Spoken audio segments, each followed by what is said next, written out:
Riyadh, Islamabad और भू राजनीतिक संकेत। सऊदी अरब और पाकिस्तान के बीच हुआ हालिया रक्षा समझौता दक्षिण एशिया और खाड़ी क्षेत्र की सुरक्षा संरचना में गहरे बदलाव का संकेत देता है। समझौते के तहत यदि किसी एक देश पर हमला होता है तो उसे दोनों पर हमला माना जाएगा।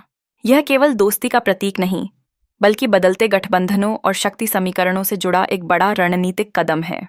इसके असर भारत की सुरक्षा और कूटनीति पर भी पड़ेगा। पृष्ठभूमि: पश्चिम एशिया की उथल-पुथल। हाल ही में इसराइल ने कतर की राजधानी दोहा में हमास नेताओं को निशाना बनाते हुए हमला किया, जिसमें 6 लोगों की मौत हुई।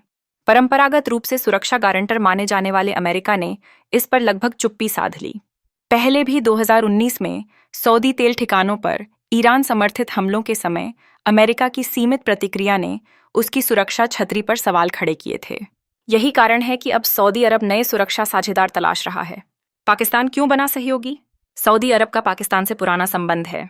इस्लामी दुनिया की एकमात्र परमाणु शक्ति होने के कारण पाकिस्तान रियाद के लिए स्वाभाविक सहयोगी है। भले ही समझौते को किसी विशेष देश के खिलाफ न बताया गया हो, लेकिन यह साफ है कि इसका संदर्भ इसराइल की हालिया कार्रवाइयों और क्षेत्रीय समीकरणों से जुड़ा है। क्षेत्रीय असर: यह समझौता खाड़ी के पहले से अस्थिर माहौल को और जटिल बना सकता है।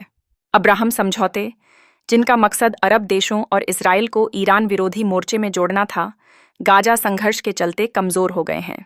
सऊदी का यह कदम अमेरिकी इस्राएली प्रभाव से दूरी बनाने और स्वतंत्र सुरक्षा नीति अपनाने का संकेत है।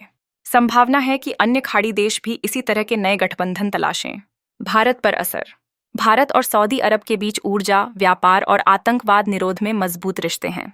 लेकिन पाकिस्तान सऊदी रक्षा गठबंधन से भारत के सामने नई चुनौतियां खड़ी हो सकती हैं। पाकिस्तान द्वारा सऊदी को परमाणु सुरक्षा देने का संकेत भारत-पाक परमाणु संतुलन को और पेचीदा बना देता है। भले ही प्रत्यक्ष तौर पर सऊदी को परमाणु हथियार न मिलें, पर संभावना भर ही भारत के लिए रणनीतिक चिंता का विषय है। भारत को सऊदी से करीबी बनाए रखनी होगी, साथ ही पाकिस्तान की बढ़ती भूमिका पर नजर भी रखनी होगी। इसराइल के साथ भारत के रक्षा सहयोग को भी सावधानी से आगे बढ़ाना होगा, ताकि अरब जगत को गलत संदेश न जाए। व्यापक संकेत: यह समझौता इस ओर भी इशारा करता है कि दक्षिण एशिया और पश्चिम एशिया में अमेरिकी प्रभाव लगातार घट रहा है। चीन और ईरान इस नई स्थिति को ध्यान से देख रहे हैं। खासकर चीन, जो पाकिस्तान और सऊदी दोनों का करीबी है, इस मौके का